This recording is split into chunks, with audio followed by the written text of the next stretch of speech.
All right, here we are, jumping into Champion Select.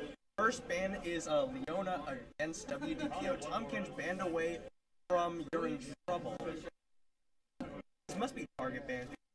I would think. Well, Tom Kinch maybe power level pick ban, but Leona I think most likely a targeted ban. Darius might be more general. Yeah, for sure.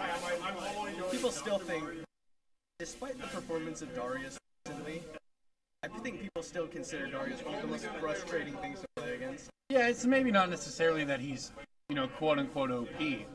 It's that when he gets going and when he wins, it feels very, very bad to get dunked over and over again. So that feels pretty bad. Yora gonna be banned away. Also another power pick top laner. Yeah, the meta of the top lane carries is really interesting, considering that League of Legends for the better part of 5 years struggled with making the top lane relevant.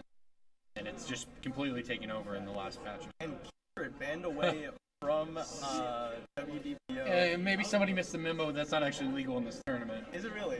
Following the example that Riot sets with the actual LCS, no champion is legal until it's been out for 1 month at this tournament. Those are in the official rules. So nobody will be playing Kindred. I didn't get that memo either, but here we go. Blitzcrank is locked in for the first pick of Trouble. Yeah, this is interesting. We saw a Blitzcrank in the first game of the day, and the opposing team ended up picking 5 champions that did not mind getting hooked, or at least 4, champions that could get hooked in and that'd be fine with them. So that's sort of the danger of rushing a Blitzcrank early, is that you can work to make that pick bad, and we'll see if WDPO is able to do that. Yeah, I don't know if I necessarily agree with Blitzcrank first pick, but it does sort of the rest of your team combo. Yeah, the playmaking ability is certainly very high. Also, I mean, it's the sort of thing you can be losing a game 50 minutes in, but if you land the right hook, you will just win on the spot. So that's sort of always the danger of the Blitzcrank. Olaf is going to be picked up for Mystic. That's what I'm talking about, man. That is a scary combination. 2 champions, if they lock in this Elise, which I expect them to. That's 2 champions, like what you said, that don't mind getting hooked. If you hook an Elise, she's just going to repel away. And if you hook an Olaf in, you're doing half of his job for him. Yeah, he's just going to pop Ragnarok and can proceed to jump on your AD carry. That's right. Giving him a free gap closer. But definitely some powerful picks coming in for WDPO. So how do you, when you see the opposing team just sort of go for it with Olaf like that, just show it, what do you want to do? How do you build your team comp to sort of counter that he wants to run to your backline? In that situation, I think that the optimal thing to do is, Lulu is open.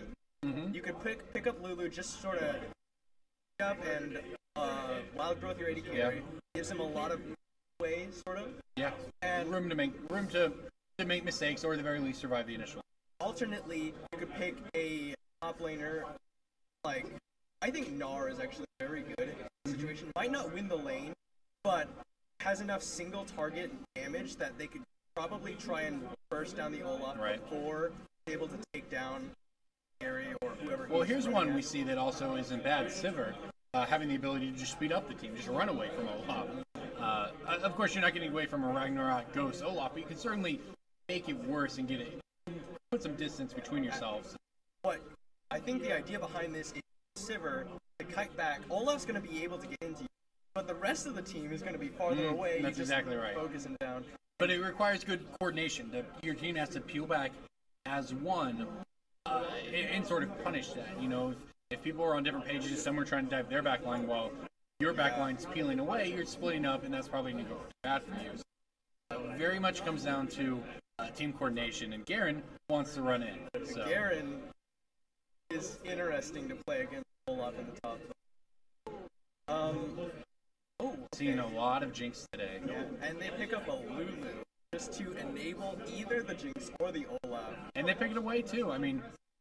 You could see a mid lane Lulu, so in that sense, they pick it away. But yes, it's also just a strong pick. This is a tried and true team comp sort of over the past 2 months. Yeah. Lulu Olaf, right? You get him in there, you wild growth him, he's going to be very, very large. Yes. And amidst the chaos that the wild growth knockup brings, Olaf is probably finished taking out your AD carry. That's right. Yeah, I don't know how I feel about if they do go with this Orianna here. Yeah. So I don't know about this.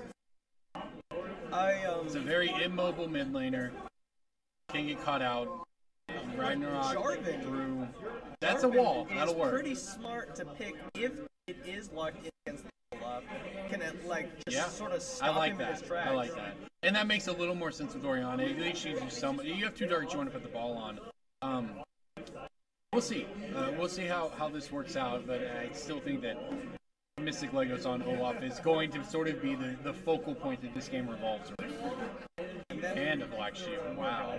Not that Olaf needs Black Shield when he's using Ragnarok, but I mean that just frees enough to go on the Jinx in case she ever gets dove. And if they, it gives them nothing else, maybe another couple seconds after the Ragnarok. Definitely is sort of a protected, they can both enable the Olaf to dive while that creates enough pressure to protect Jinx in the backline, along with the Black Shield and the Wild Growth and the cocoons coming out of it at least. So I really like the team comp that WDPO is putting together here. If Olaf hasn't demolished your team, then after he's done, Jinx will. That's right. Well, it is very much, I guess, to sort of look at it from the other side, a all-in composition. You can play a little defensive, but Olaf basically has to go in. So that's what they're going to be trying to do. Meanwhile, the other team, you're in trouble, have a little more flexibility. They can create some picks. They have the Blitzcrank. They can sort of create a little bit of chaos that the other side can. The Garen, I think, is a good, decent pickup against, to at least lane against. Yeah. But it doesn't really make sense to me with the rest of the team. I mean, yeah, you can speed him up with Sivir, but that's the extent of the synergy in that team. Yeah, it does seem like they have a less cohesive strategy. They have some pieces that are nice together, but overall it doesn't feel like it came together quite as much. Of course, this being the tournament that it is, and this is not professional level play, a lot of times it just goes back to what you're comfortable on, which is a lot of times more important than just having a team composition. Absolutely. Don't play the meta, play what you like playing most of the time. Right. Alright, so we are jumping into the 3-minute delay. We actually saw Olaf last minute switch over to Flash and Ghost. Maybe taking into account that the Cataclysm is going to be coming in. Yeah, that's actually, I imagine that's exactly what that is, and that's a good catch, and that makes sense. It's a good job by him picking it up, but it just shows why they did go ahead and roll with that Jarvan pick. Now we see double TP for WDPO compared to the Ignite on the Oriana. Last game we also saw the Ignite on Oriana, and it didn't have much. It never does. If you're far enough ahead that you can start getting kills with Ignite on Oriana, you're probably far enough ahead you're just going to carry a team fight. So why do it? Especially against a Lulu. Lulu's a super safe mid laner. What do you think you're going to do? You're not going to burst her down at level 6. She's just going to Wild Growth and walk away. It's just not a fan of that at all. Would have much rather seen a defensive summoner, a barrier or a heal or more even a teleport. Or a teleport. Yeah. I have to admit, I really don't like double teleport meta, but it's effective, and you should really learn how to play with teleport from the mid lane. You get a team fight at the drop of a hat. That's all it is. It's just when a team is fighting you, you always have the number side on your advantage. That's what double teleport does. And now that assassins maybe aren't as great, you get a little more out of it with that teleport by teleporting in an Oriana or a Lissandra or a Lulu or something like that. Then you wouldn't necessarily bring in an assassin who can walk down and play. I hope preseason teleport isn't so universally required in it. I think it will be. They said it. They said that, right? At the very least, I know that there's a change on the PvE where it does not give a reduced cooldown when you go to a tower.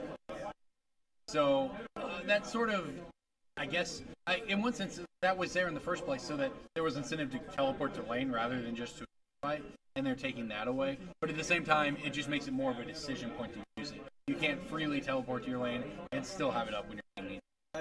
Additionally, they made that change because teleport was so underused.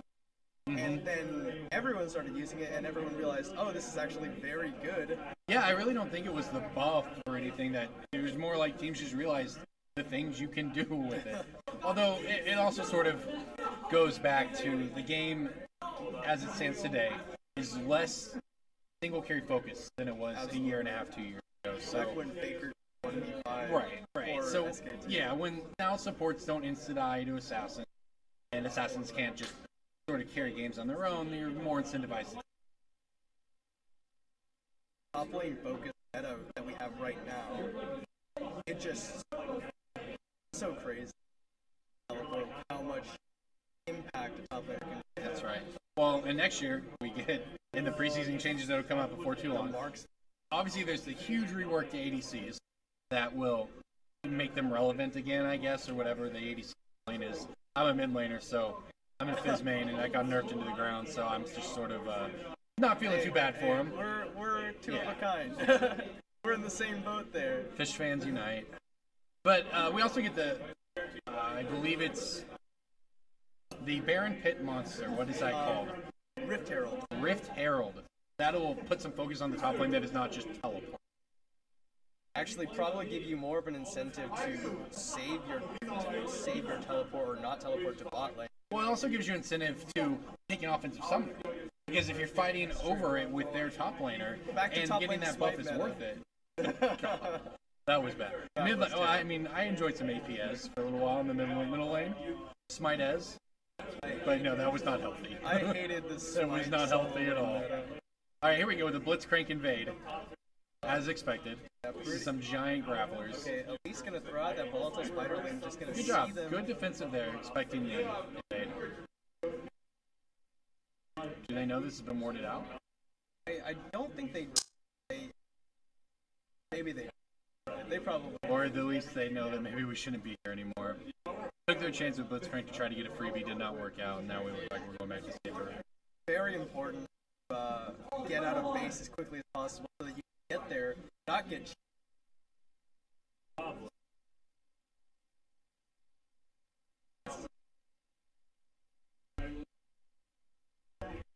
Our sound is cutting out. Yeah, it's good to know. Go find the guy in the red shirt who was helping with us. Sorry, guys, if the audio's... Do what? Well, if our sound is cutting out, we apologize, but we're going to try and do the best we can. Yeah, we'll soldier on through it here. Yeah, so back to the game. Normal starts, normal lanes, as we've seen all day. I wanted to touch on the wards. We saw deep wards spread out across the map from the red side. Very good defensive wards there by WDPO, and that's why they were able to spot out the ranking. Just set up a line along the river. And that didn't happen before Urine trouble. They did not. They have literally no vision at any point in the past 2 minutes of the top side. You know, in this, nobody's really punishing them for something in this sort of level. They're just doing their normal jungle, but that is sort of a tactical small error. Okay, so Olaf did start the Raptors. Olaf takes jungle very quickly. Just pick up the actual undertow, need to throw it, and just, especially with Raptors, all the little things, so quick. He's going to come to lane level 2. I think there's going to be a lot of fighting up here and no killing. I don't know, Olaf has a lot of kill pressure early on. Miss that axe. Miss that axe. Hits that one. Especially if he has that level 2 advantage. Alright, we see WDPO pushing in the bottom side here. They hit level 2 first, but you're in trouble properly playing it safe and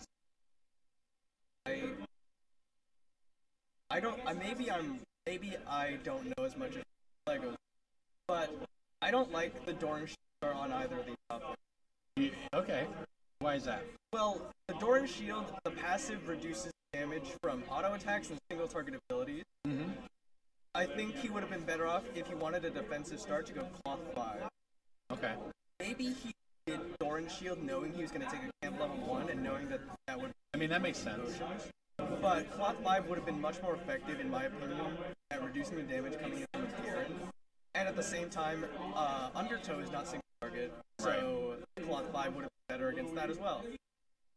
Yeah, as it stands right now, Legos already with the big lead, given that he has not had to use a potion and Garen is completely out. And he got double the CS already, so as you would expect, he's already taking control of that lane. And, you know, we talked about this being the pivot that the game's going to center around, and that's a good start if you're WDPO. And both Olaf and Garen have pretty good sustain in the top lane with the W from Olaf giving 3 lifesteal and the passive of Garen. He's going to throw some axes, some more damage. No offensive summoner, though, so Garen should be fine, but bullied already. That's the power of Olaf as a lane. You have so much damage early on with that reckless swing, and there's no escaping the undertow unless you're Garen and you have your Q to cleanse the slow, which is smart. Yeah, so that's 23-9 up there already. This is going to be very rough for Summoner 5768. You can see the lane presence that a player like Mystic Legos has. Yeah, very good player, doing a very good job up there. He just knows when to take the trades. He knows how to utilize his abilities to get what he can get in and then get out before taking any return damage. And it's going to get ugly quick up here. Good job by him to just sort of zone away as much CS as possible. 20 up already, 5 minutes into the game, 32-11. Oh, got that black shield just in time. When you're playing Morgana against Blitz, you're always looking for the hook. Yeah. It's going to be hard for him to just randomly win. Right. It's going to be extremely difficult to get anything set up. A little bit of a trade back there. I think Sivir actually wins that one with the boomerang. That was very nice. It's all going to be... you do have this Sivir, Orianna, Garen Jarvan dunk going on, if you are, you're in trouble. So it's very important for them to, as we see that spell shield miss. All right. Fight in the middle lane. Good slow from the Gonna have to burn a summoner. There's the flash cocoon. It misses. Lego's trying to take down Garen in the top lane. Not going to work. Orianna is able to get out with the flash. That flash cocoon missed, so that might have been the death of her. That was just fortunate for Orianna. Yes. Very much so. But it does work out. We'll see if we get the return game from Elise. Oh, there's a hook. On to Morgana, instantly flashes away in black shield before the knockup can come in. Summoner 5768 is just in so much trouble. It's 45-19 already. I guess you could say you're in trouble, Summoner 5768. Pun number one. Pun number one of the day down. Alright. Okay, he missed the... He's got to be a little better about taking CS. He had a free hit on a melee one to get it, and instead went spinning into the back line. He's not picking up any of these right now. You're behind in the lane. Your jungler's not going to be able to save you. You just have to play for the team fights and just try to pick up as much CS as you can. And don't try to trade back with him. Recognize that you're behind and just try to pick up as much farm as possible. It's really frustrating to play a top lane like that, though. It's very easy to lose sight of what your goal is. Yeah, and of course, even with teleports and everything like we're talking about, it's still the island. You still feel like, it's me versus this guy, and if I'm behind, it feels so bad. But there's just so much more going on around the map that you don't see, that your team, the other 4 people, are trying to coordinate. And sometimes it feels like you're losing the game terribly because you're losing the top lane. But as long as your team's winning advantages across the rest of the map, it's fun. You've casted with me before. You know my plague that I've been very happy to see hasn't happened yet this tournament is the Tear of the Goddess Orianna. Yeah, I've heard a thing or two about this. Oh my goodness, that hasn't happened this tournament yet, and it makes me very happy. People opting for the Morella Namicon or Athene's Unholy Grail, which is the proper builds. Anyways, we see the first dragon knot of the game going down there to WDPO. So Garen has teleported back to lane with a chain vest, trying to reduce that undertow damage, but the reckless swing still does a lot of damage. See, he walked in there and he started trying to trade with them. And now he's forced to burn the flash, which is he's gonna have to recall again. I think Mystic Legos could have popped Ragnarok and killed him if he had wanted to. Yeah, and I think it says something that he doesn't need to. Like, when you're this far ahead, it's 62-23 in CS. You're obviously dominating the lane. What's the one way you can lose? Tower diving. There's just no reason to put yourself in that situation. Yeah, you're completely right. I don't think he should have done that. Right. And because obviously he had no idea where the Jarvan was. There's Right. no vision on that side of the jungle. And that's just one of those things you sort of learn as you play the game more. Even when you're winning, it's not always about winning as hard as possible. It's winning without messing up. Take as few risks for as much reward as That's possible. right. And tower dive in and kill him, it's just deny him a wave. Deny him the wave outside the tower. That's as much money as you'd get for the kill. Alright, Jarvan going to hand over the blue buff to Orianna. Lulu probably going to get the buff as well from Elise. Maybe not, actually. So now this is very important. He needs to pick up as much farm as possible, but he's attacking the back line instead of the minions that are set up for him to finish off. Jarvan is floating around here, but doesn't seem to be as familiar with the farming under tower as Garen. There's a lot that Garen can do to farm under tower. His Q is an auto attack reset. Does bonus damage. yeah, he wants it. I think we're going to get Ragnarok now. This thing gets another. Oh, he missed the axe. Is he going to keep it up? Jarvan is here. He doesn't. It's not going to matter. They're not going to be able to turn this. Oh no, he might Flash! get a double kill. Oh, he flashes through the knockup. Yeah. And there's a shield, but here comes Elise, and Jarvan is going to nice flash there. Oh, Shockwave onto Lulu. Shockwave brings her in. Well, good job there. They only pick up one from that. It could have been worse. Elise repelled there. She repelled and then just sort of came back down. Maybe she thought she was in range. Ooh, good hook onto Jinx. Good hook. Jinx is gonna barely make it out, it seems. Good exhaust onto the Sivir. He's gonna get soul shackled, and that's just gonna be a Nice job there by them to get a little back for their team after everything in the top side of the map's going so poorly. Oh! Wow, it's a good thing she was chugging on that health potion. That boomerang blade could have been a kill back. That was really It's a good thing he ate that potion because that was close. That was greedy by Jinx to stay and try and pick up the CS. Alright, so taking stock of this game 11 minutes in, it's actually just a 1,200 gold lead, which is not that much right now for WDPO, but that's almost entirely on the side of Mystic Legos over Summoner 5. And these advantages are just going to compound with him throughout the game. As soon as the teleports start and the team fights happen, when he's sort of needed to leave the top lane, that's when it's truly going to be rough. And now you're seeing difficulty in playing mid lane with teleport when or without teleport rather, when the enemy top mid laner does have teleport. He's accrued a CS deficit. Yeah. And is actually still getting bullied out of lane by the Lulu. Yeah, it's just very rough, and hasn't even used Ignite at this point, you know? Maybe could have used the teleport if they had headed toward mid lane. They possibly could have set up a 3-man gank on the top lane to try to get something back against Olaf. Yeah. But Ignite just not doing much. And I don't hate it. I'm not saying it's always bad. But against something like Lulu, it's just not very Maybe she could effective. have even teleported into the bot lane whenever that big fight was happening. Oh my goodness. He's the going to damage try, coming but in he just from knows Olaf. better than to tower dive here, and that makes it so hard to play against it. If you're Major Duncan right now trying to figure out how you can get your top laner back in this game, and the opposing top laner, Mystic Legos, never makes a mistake, you don't have anything to capitalize on. I think it's very good to err on the side of caution, but that's still erring. He could have gotten a kill pretty easily. Yeah, he could have certainly tried it, but here we go. Play on the bottom lane, jump onto Jinx. She does not have flash. She's going to go down right here, falls down. Kill goes over to Sivir. Hook hits Morgana, great hook. Flashes out, though. Wow, that was a nice hook. Threading the needle. No teleport from Legos. He's got it, and it doesn't look like they have any wards for him to go to. Otherwise, he could have really tried to turn that down there. I really liked, I don't know if it was intentional or because it was but Orianna held onto the shockwave knowing that there was no escape for the Jinx. Yes, Didn't that was need a to good burn job it. not greeting. Absolutely. Here we go, Lulu going aggressive. Nice damage with that Glitter A Lance. little late on the Grand Protect.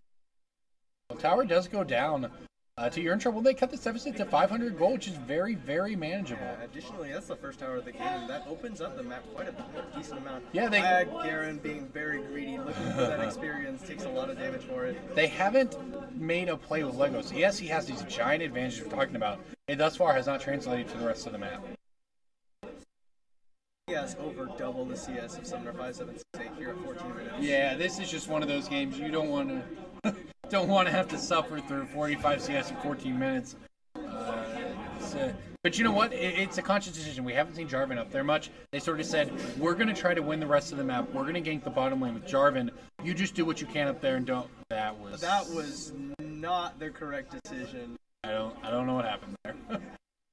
The reckless swing alone would have probably killed him. He didn't need to make it easier for him. Yeah, I don't know what happened there. You have to understand, sometimes you just can't save a tower. Well, it actually just goes against what I was just saying. Is they did do a good job. He wasn't losing the game up there. He was losing the lane, but not the game. And his team was taking advantage elsewhere. A play like that sort of does give that. It just rolls that snowball even faster for Legos on Olaf. Yeah, he's got his completed Black Cleaver as well as tier 2 boot. He's just gonna run in and decimate this Sivir. Although Sivir does have a very sizable goal or CS lead over. She does, and that's what we talked about. We haven't touched on it, but the rest of the map has been going well for them, even for the top lane, which we've been keeping our eyes on. Hasn't. It's a 30, almost 30 gold lead. Almost a 30 CS lead plus a kill for Sivir. So that is the bright spot for them. They're down Lulu versus Orianna, but Sivir right now has an advantage, and that's what they need to work around as we move into the mid game here. And Sivir isn't a Jinx in terms of damage in the right. late game, but she's no slouch, and she offers a lot of utility to a team that Jinx might not. That's a lot of damage coming in for onto Garen. All he has is a Chain Vest and that Mercury Shreds and a Ruby Crystal. He just had no reason to run up there. He wasn't getting that wave. You can't trade with them. You need to let the wave crush into you and freeze at your tower. You could freeze this lane at your tower and neutralize much of the advantage that Olaf has picked up, and we'll see if he's able, now that the wave's crushing in, to get a freeze. So, we have Warrior Enchant onto Jarvan versus Runeglaive onto the... But Elise, because of the global gold that they've accrued, has finished her tier 2 boots as well as an... Okay. Are we going to see, like, more AP-oriented Elise build, or are we just going to see the Lyanne rise into 10? It's certainly, the sword shoes make me think that perhaps we'll get some damage on her. They do have a very, strong front line with Olaf, who's getting a giant lead. Maybe she feels like she can play a little more aggressive. Additionally, with Lulu as your only other source of magic damage, you need a little bit more. Sivir popped on the hunt for that, missed the hook. I think she got scared. Blitzcrank went in for the hook and missed, and then she saw 3 of them. Maybe got a little worried, and they should be worried, because here's Olaf waiting in the wings. Yeah, with Olaf there, they could very easily just pressure. Hook onto Elise. That's a instantly kill. Jeez, that's the danger of going sword shoes, right? Exactly. Olaf in the back line trying to take on Major Duck, and now actually forced to run away. Nice fight there. Excellent job by Urine Trouble. Even facing down that deficit in the top lane, they're down 2,000 gold before that. Able to get their pick and get a kill. Nice job. Very nice. Yeah, definitely the risk of... Definitely the risk of going more offensive on Elise. Personally, I do like to go a little bit of damage on Elise, but I still opt for the Cinder Hulk enchant, because I just think it's significantly more effective on Elise than Runeglaive. Which is not to say Runeglaive's a bad build. I mean, you can see where they think their team might need more damage with the supportive mid laner, but at the same time, you saw the downside of it there. All right, so 18 minutes in the game, 1,000 gold lead for WDPO, who of course are milking that giant lead in the top. That is actually entirely in Legos. Yeah, he's up 1,800 there in the top lane. You'll see. On the other side, though, 800 gold lead for Sivir over the Jinx. That's right. Dragon up in 90 seconds. We'll see if we get another fight around then. This game is just waiting for Legos to show up in a team fight. It's going to break out when that happens. It's 2-2 right now, but a very strong defensive game by both teams. But one player doesn't make a team if his team isn't quite on the same page as he is when he goes in, and you're in trouble then they could very easily turn it around. Absolutely. So that's what we're waiting for. I think here we might have a play. Garen running away. He'll be safe. Very nice. Now they've committed Elise to the top lane. Jarvan is on the other jungle. There's a lot of pings going down. We'll see what happens here. Lulu and Elise also hovering around this side. Blitzcrank and Orianna came in to try and support against the push down the top lane.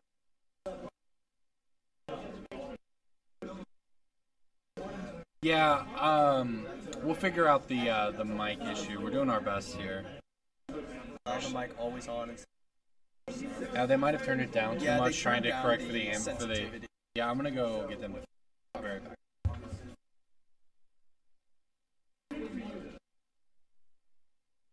All right, we are trying to get the mic issue fixed as we.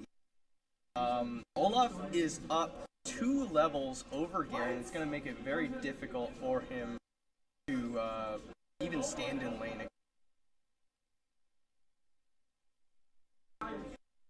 On the other side, though, 26 CS lead for Lulu over Orianna. Alright, what'd I miss? I saw a missed hook. Oh, not much. They've just sort of been farming a lot of damage onto Elise. Garen gonna silence the Olaf, just come in, spin around, not do very much. Alright, so we got Dragon up in 10 seconds here. Gonna see a fight, although Elise actually a little hurt. Yeah, Elise took a lot of damage from command distance as well as cyber auto attack. Okay, so we'll see who makes a play. Vision definitely there for WDPO. They have the Scuttle Crab buff as well. Positional advantages in favor of You're in Trouble. It was. Well, they now could it's have. not. They just got They bullied have out. They have a flank, but it's Sivir on the flank. It's not what you want.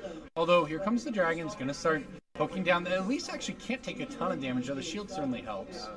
Help picks. I don't know about this. They need to start a fire. Oh, here comes Olaf. Jarvan jumps in, but he's whimsy. He does not get the smite in. Shockwave onto 2 members. They're trying to run away from Mystic Olaf. Legos. Olaf is rushing into the back line, but on the other side, the members All of right, You're in Trouble able to pick up a kill. Nice knock up onto 2, but Mystic Legos is They need a turn. They need to turn onto these low HP champions. Yeah, oh, there we go. Why did we flash in? Why did we flash in with our auto attack champion? Oh, that was rough. They were so close to winning that fight. They were running away from Legos, but they got damage onto the back line. They were split. They didn't have a plan. They could have killed the back line. Okay, so... All right, we'll get the mic fixed in between matches here, guys. So, as this one, they're going to continue this push, even as hurt as they are. So... That fight was just so close. Sivir had a bunch of damage. She had a window, and they actually had an opportunity to kill the back line, but Mystic Legos just got so much chaos in the back that they just weren't able to pull it off. And Sivir with that aggressive flash forward. Yeah, that's happy fingers directly right there, into man. a cocoon. Yeah, that was rough. I thought she might have been able to clean that up if she'd been able to use that to kite away. So as it stands, though, that's a big fight in favor of WDPO, who pick up the 3rd dragon of the game for themselves, as well as those kills. They now have a 4,000 gold lead. So that was a big fight. Like we said, this game was waiting on that dragon fight that Mystic Legos got involved in. He made his presence known. And it turned out exactly as we figured it would. Olaf just coming in, wreaking havoc with that huge lead he has. There's no stopping him anymore. No, it's going to be very difficult. At this point, though, we do see Urine Trouble pick up a tower on the trade back. So that is a good point in their favor. We'll see where they're able to go from here. With no objectives sort of on the map, all but one of the outer turrets down at this point.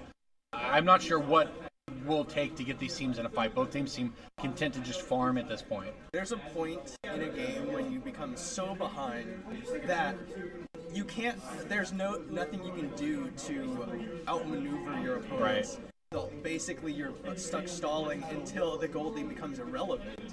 That's correct. And I don't know that they're there yet. I mean, it's only 4,000 gold, which is certainly not, it's a lot, but it is, you're able to come back from it. The biggest problem is that it's so centralized on one difficult to kill champion who Olaf might running be in in trouble 1v4, he pops Ragnarok, gonna run away, doesn't get hooked. He's gonna slow them all with that. Yeah, he makes it out. Undertow. Very nicely done. Didn't even have to flash because he didn't have it. Yeah, that was my question scary. is, Cataclysm was available. Yeah, missing But opportunity. Here it is, though. Gets two of them. Here comes a shockwave. shockwave. Wild growth onto it. The nice flash out. Mystic Legos is going to go down to shut down to Sivert. It's a lot of money. They're hurt, but they survive. Ooh! Super Mega Death Rocket takes out Jarvan at the same time. He takes out a turret. Nice work there, but here goes Sivert. Gets a boomerang down, not enough. Excellent job there. We questioned the Cataclysm, but they were able to pick up some stuff for it. The Super Mega Death Rocket trading back, man, they look a lot better, and they're able to pick up an inner turret as well. Very nice signs of life coming out for Urine Trouble. That's right. They've had some plays, they've had some opportunities. They're just so close. They were so close to getting that 2-0 without trading anything back, but then they get hit by the rocket. They were so close to winning that fight at Dragon, but they weren't able to finish it off, and they're just falling slowly further and further behind because of this. The Warrior Enchant onto the Jarvan, followed up by the Frozen Heart. I think Warrior Enchant is actually very good on Jarvan. It's a very nice power spike, but I found in a majority of situations that I prefer the Cinderhulk on the Jarvan. He just becomes so good and tanky. Yeah, when you can't kill him, he's able to just, CC people for days. Now this could be a Baron dance, actually. Team's posturing around it, trying to get some vision. Vision all in favor of WDPO right now. Morgana is traveling down from the base. Jinx shows in the mid lane. Just missed. And they're just going to back away from Baron. No one really wants to start it knowing that could spell a lot. Yeah, it could be very throw right now. As ahead as it certainly seems at WDPO. Here comes on the hunt. Here we go. Hook misses. It wasn't on the hunt, it was just a talisman. Oh, confused. Baited. I'm sorry. It was a little premature though, because there was only one member of WDPO in range, and the Black Shield was available. Well, they baited me, that's for sure. Alright, Olaf is the villain as a result of how ahead he is. That means Garen has a decent, or a better chance of doing right. it. And he's actually done a good job getting this farm back a little. Obviously, he's still down 50. That's bad. But compared to where he was at 10 minutes ago, Olaf had teleported in. You don't want to go there. Jarvan, run away. Just get out. Pull out. Dark binded. Olaf is still wreaking havoc in the backline. Abort the plan. He's now still look at this, alive. though. He can't go down. He won't die. He finally flashes out. They all are falling. Here comes that binding. Sivert is going to get zapped. And that's going to be the death. Yeah, that's a game. Triple kill picked up. That just might be the game. Yeah, that's it. Ace. Jarvan jumped in. Your Orianna got hooked, and you're caught and killed, and that's terrible. That's unfortunate. You might even lose a Baron off of it, but instead you lost the game because you tried to turn a 4v5 without your team. Yeah, I think Jarvan was trying to Cataclysm so that maybe the rest of his team could get out, but he did. He threw it down and he flashed out and tried to run, but I'm yelling aboard and their team's trying to fight, and you just aren't going to win the fight. On the same page is the problem. So fortunately for them, they don't lose the game. They lose an inhibitor, which is still more than they would have lost if they had simply run and accepted the fact that they had a member get caught. But nice flank there by WDPO to really make a giant swing into this game. And Orianna forced to go for the Zonya's Hourglass as their second item. Because of the changes to AP items, not very recently, but somewhat recently. I'd like to see them start this Baron right here. Well, that definitely puts Orianna in a less powerful state than she would like to be. That's correct. Having to rush that. She's not got a lot of damage. She's going to need a while. I wouldn't have minded seeing them rush the Baron, to be honest. Yeah. You had two members of WDPO in base, and the others sort of out and about with some damage on them. So instead they're taking all this poke right now outside of Baron, and they can't win a 5v5 at Baron, but they might have been able to sneak one. Just look at the vision control on the bottom side of the map. It's completely in favor of WDPO. Yeah. You see a few wards in favor of Urine Trouble around the Baron, but they're not nearly enough to make it a confident Baron play. Yeah, and there's a ward in the pit, so I thought they maybe had a positional advantage there to try to take it. You have to realize in games like this, it is very possible you start the Baron there, the team collapses on you before you kill it, and you lose the game on the spot. But you have to keep in mind, is it more like are you more likely to take that Baron later, Like, do you think you're going to take a 5v5? Now they choose to start it. This is not going to. This is going to be dangerous. They're taking it pretty fast, but you're in trouble. Oh no! There's no Olaf here. Olaf is in the bot side Olaf with no is teleport. not here. That was why they did it. This makes sense. Here comes a shockwave. Good shockwave on the Two. two. This is going to maybe work out for them. Lulu flashes out. Oh, Garen's doing quite a bit. Repel in for Elise. But They Olaf certainly is stopped the just Baron. here. There goes Blitzcrank. Now on the backside, Sivir is still alive. She does a lot of damage. She's got a lot of money. Red side's coming in though. Summoner 5-7, 6-8 is going down. It's a double kill for Jinx. That's a Baron, most likely going over to WDPO. And that's exactly what I was talking about. You had a chance to get it earlier. You aren't going to get it when you have to even 4v5 them there. And that's it's a calculated risk, but it's one you have to take when you're this far behind. They don't do it. They lose the Baron, and now they're going to be very hard pressed to not lose their base. Yeah, the problem there, not only was the lead so great that even 4v5 WDPO could win, but also they were shoehorned into the Baron pit. Yeah, they took a lot of damage. They took a lot of damage from it. I think they could have won that 4v5 if they had not started Baron first off, and they had turned quickly, such that they could kill everyone before Olaf arrived at the fight and cleaned it. Or at the very least, you start that. Obviously, you want to pick that fight because you see Olaf down on the bottom side. So you go to Baron, you start it up. As soon as you see them walk you run away. They took it down to about half HP, which means they took a lot more damage than they needed to in the first place. If they, like you said, if they had turned immediately after they picked the fight, pop on the hunt, run at him, might have been able to clean that fight up before Garen arrived. Admirable performance coming out for Fluffy Bunny 69. He has 12 out of 14 kill participation and has not died. Yeah. The only member of his team to not have a death. Extremely well played from him in the middle lane. Additionally, has a decent CS lead against Oriana, who's one of the better farming mid laners. Yeah. Here comes the siege.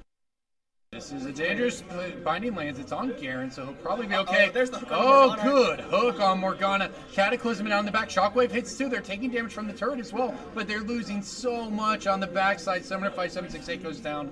Jarvan goes down. The turret's going to go down. The inhibitor is going to go down. This Olaf is very much too tanky for them to handle at this point. Well, that was a great hook by Blitzcrank, but too little, too late. Nexus turret's falling. He wants to kill. Oh, he did it! Electric shield. Are they going to chase him? They're going to take him out. Oh, it's going to happen. Oh, nice repel to survive, but she goes down anyways. The turret does go down, though. Is this game going to end? Olaf is on it. Who's with him? Jinx has arrived. Jinx is going to maybe try to clean up.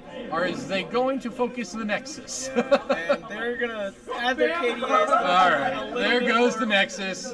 WDPO, great game. Beautiful performance out of Olaf, out of Lulu, out of a 9-1-6 Jinx as well. Clinical from start to finish, and they are the last team to move into the winner's bracket here today. All right.